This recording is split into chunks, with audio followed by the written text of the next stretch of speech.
Welcome to Easily Entertained. My name is Bryson Olson, and here we talk about all aspects of entertainment. Lately, TikTok has been reviving some content from a Dreamworks classic and really a childhood classic of mine, and I'm living for it. It's a great time. You saw the title. It is The Croods. With the re-emerging love for this movie, I want to talk about it because it's just so much fun. Okay, I want to talk about what makes it great. So let's dive in. I have an idea. So probably the biggest aspect of The Croods that is causing it to have a resurgence on TikTok is definitely the comedy. Okay, it just hits. It hits different. And it's not comedy that kind of loses its impact. It is still funny later. Like the movie was released in 2013. Culturally, we were definitely different in 2013 than now, but a lot of the jokes still hit now and people still are finding them funny, and that's why it's coming back. Some of it I do think is the visual comedy side of things. They have a lot of like almost skits, pantomiming type stuff where it's what you're seeing that's really funny.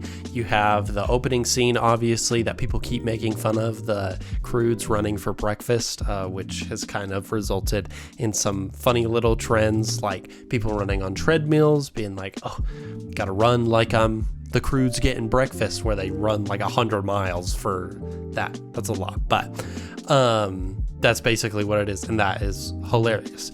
You have the little like acting scenes between Guy and Eep, or between Guy and Grug, and they're just going a little bit nuts. And the visual comedy, I think, is really good whenever they're acting something out, or like they just have like little funny mannerisms. Like I rewatched it, and one of my favorite ones is when Eep and Guy first meet. They're like, listening shells activate, and then they just put it like to the ground, like trying to listen for like the earth shaking. And I think that is hilarious. I thought it was very clever and just something little that I noticed. And I think the visual comedy side is what people are really noticing if they've seen it before, because now they are, they're more aware of things, and so you can rewatch it and pick up on those little details, and I think it's great. Additionally to the visual comedy, you also have a very zany and wacky cast, okay? And I think that is perfect, because in this movie, you're mostly following a family of cave people, and they're a little bit absurd and kind of out there, and we share perspective with Guy. While Guy is technically also a cave person, he is more sophisticated, he's more highly evolved, he uses tools a lot more, he has fire, a bunch of stuff like that. And so we are more like Guy. We have that more modern mindset. And so the absurdity of a cave people family is hilarious. It lets us run into some little shenanigans of prehistory meeting with present history, and that is really great. And I think the biggest example of that is, of course, Grug and Guy. Any interaction between them, hilarious. Grug is this strong man, big barbaric guy that, they kind of make fun of it in the movie. He's like, he doesn't really have ideas, he's kind of dumb. And then there's a guy with all these bright ideas, but physically he's not the strongest. He relies on his mind and his tools and his cunning, rather than Grug, who relies on his strength. And it just ends up having some little funny moments, and I absolutely love it. Like when Grug and Guy first meet, and Grug is just kind of devolving into real primitive stuff, just growling and roaring at him, and Guy's like, what the heck is happening? And it's always great. And then, of course, you have what everyone is loving on TikTok, Grug's ideas, because they are so good. Because when he is like, well, I gotta compete with the modern man, I gotta have a brain, so I gotta come up with some ideas. And so when they wake up and they're like, I call it a rug, rhymes with Grug. I call this a ride, rhymes with Grug. And it's just like trying to come up with ideas, but because his brain is not as evolved, it's extra funny. And I know explaining comedy sometimes does not make it as funny, but I like talking about the comedy because I do think that's a big aspect of this movie. I think that is one of the major reasons why The Croods is kind of resurfaced as such a classic, and I think it's great. So we'll talk about the next bit that pushes us even further into why we like it. I'm scared. Never be afraid. Now, this movie has some surprising depth to it.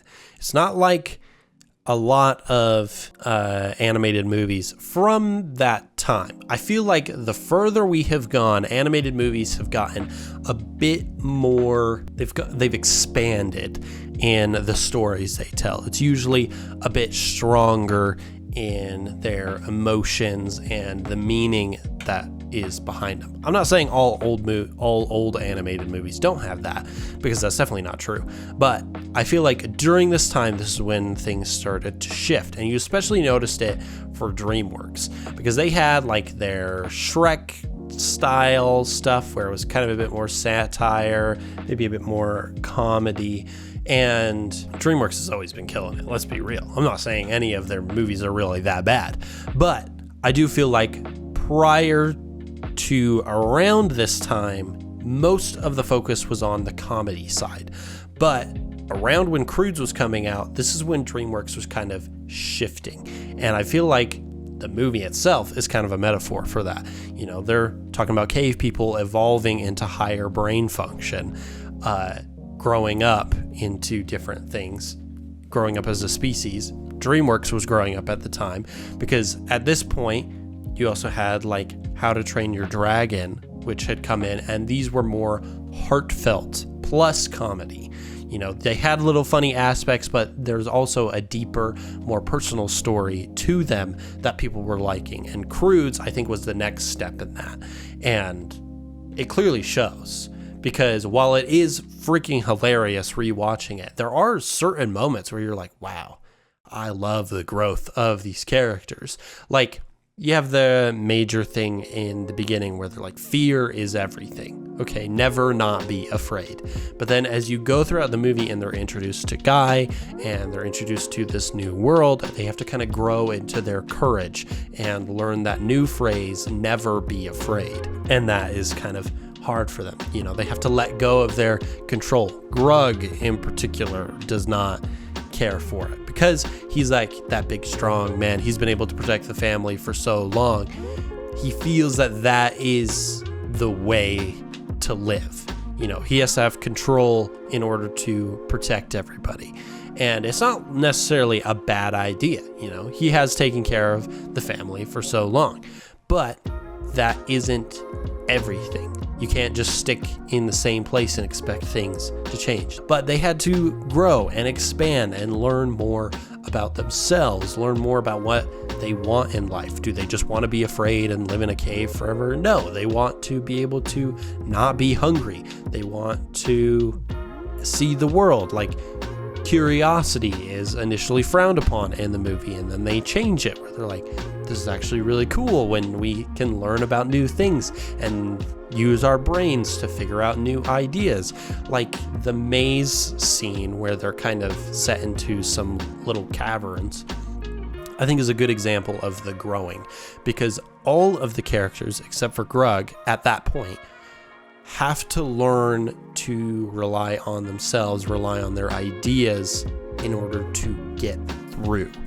You know, the mom and the grandma and Sandy, they have to like navigate through some carnivorous flowers.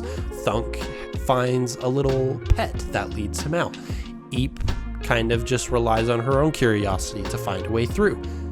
And I think these are signs of the group overall learning.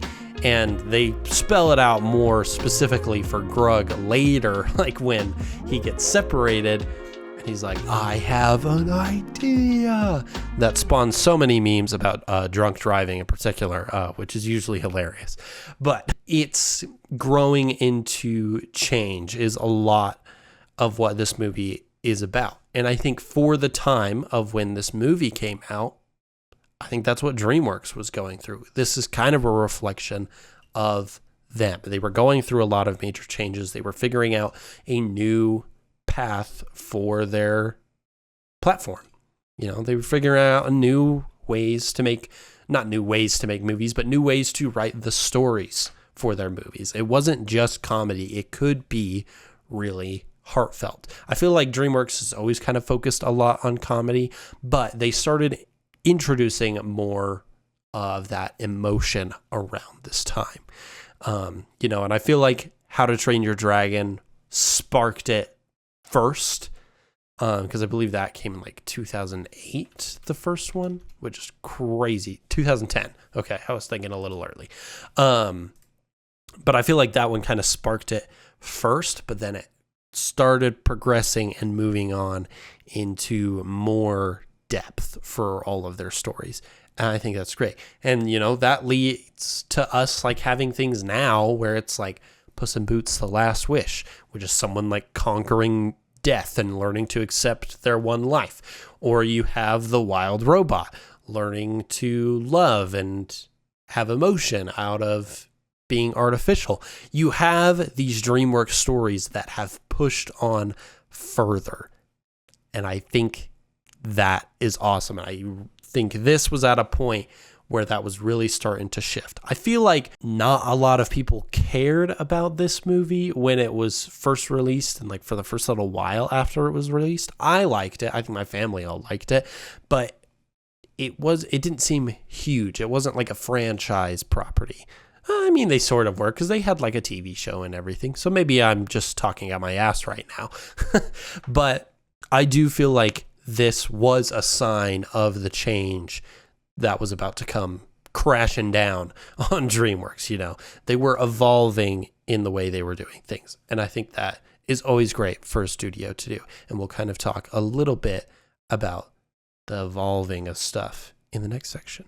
Ah, the sun is in his hands. No, it's fire. Where did it come from? He made it. So in addition to the story changes that DreamWorks were taking, I think at this point they were also changing a lot with their animation. And I feel like you notice this a lot during this era of animated movies. And it wasn't just DreamWorks. I feel like Pixar was doing it. I feel like Illumination was doing it, where things were kind of changing in the animation industry, which was great. I love seeing a lot of change. And in particular, in this one, I loved how they built their worlds.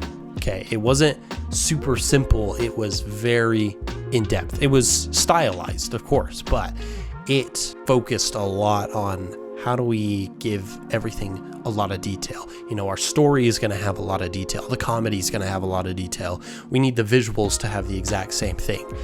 And I think, like, keeping in mind with the story of evolution and everything, setting it in prehistory, I think is genius that they did that. And you have this apocalyptic world that isn't an apocalyptic world that we're used to, you know, another sign of change. We're used to seeing apocalypses in our modern world. We're constantly thinking about, oh, what is going to drastically change? What if a zombie apocalypse happened? What if a climate apocalypse were to happen? Nuclear, whatever. It is something we recognize as modern people, but you could still have an apocalypse in the past. And in that case, it's just their world rapidly changing, you know, earthquakes, continents shifting, mountains forming, different stuff like that. In this movie, that's what their apocalypse is. And it's interesting. It's a change from what we are usually seeing. And then in addition to that, we also have a lot more detail than what we were usually used to seeing. And particularly that's because animation has once again further progressed along as it has been made more. But detail is not something you could always have. which is kind of weird because I feel like most first movies nowadays have a lot of detail, and then the sequels tend to get more polished, almost clean looking, and we'll talk about that in a second. But anyways, detail at this time was really important. I feel like we were expanding on what we could see on screen, giving characters like scratches or sweat or dirt, messy hair, like everything still looked pleasing, but it was also trying to make it not as pleasing, make it more realistic.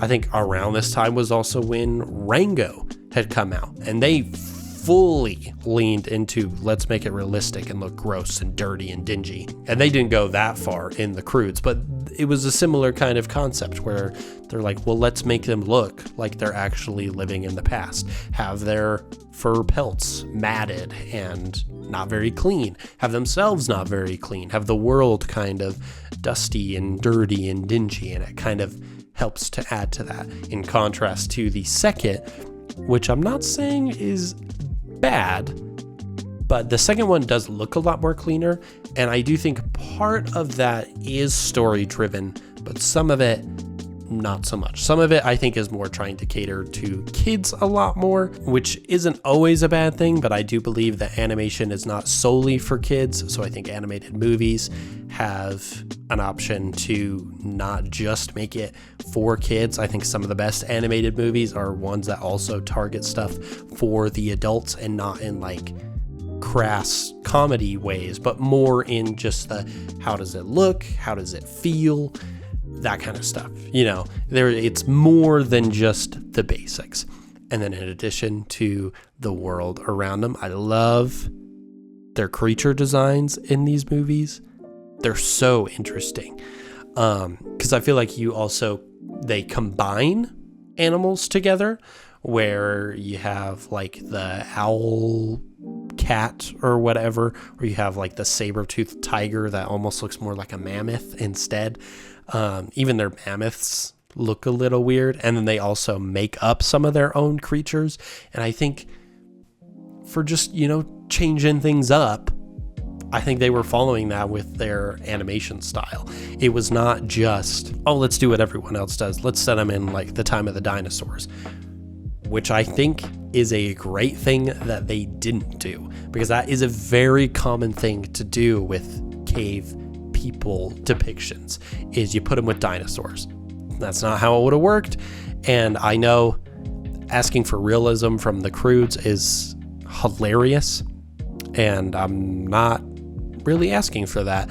However, I do like that was not included in this movie. That was one aspect that I think just makes it better. It makes it more connecting, because you're not having to worry about the mix up and everything. But I really do. I think the animation style in this movie, I think, is just really fun, and it adds to that change that this movie has really focused on. The change in comedy that they were showing, the change in depth, the change in animation. I think that is a major aspect of the Croods. It's a symbol of change for DreamWorks, for pop culture at the time, and I think it's fantastic. So it's really no wonder that we kind of had a resurgence of Croods content on TikTok. And if you haven't already, you should go re-watch it. Okay, if you haven't seen it already, what? That's crazy. It feels like a classic to me, so you should probably go watch it. But if you have, go watch it again, because it's pretty good. It's pretty good. You might start picking up on stuff that you didn't notice before. But now let's get into our rating of the Croods. If you don't know our easily entertained rating scale from least to best, it is garbage. Once is fine, right mood, quotable, go to, and all day, every day. And the Croods is not my favorite animated movie of all time. There are a few that are above it in that regard, but it is pretty good. So I would probably say the Croods is a go-to for me. You never have a bad time watching this movie, I feel like. And for that reason, it has to be a go-to. If you have a different opinion on the Croods, let me know down in the comments, okay? I'd love to hear your thoughts. But that is it for this episode of Easily Entertained. If you enjoyed, please leave a like. and subscribe so you can be notified of all new episodes when they release every Tuesday. It's always a great time. And if you have suggestions for entertainment properties you'd like to hear me talk about, you can also comment those down below. But until next time,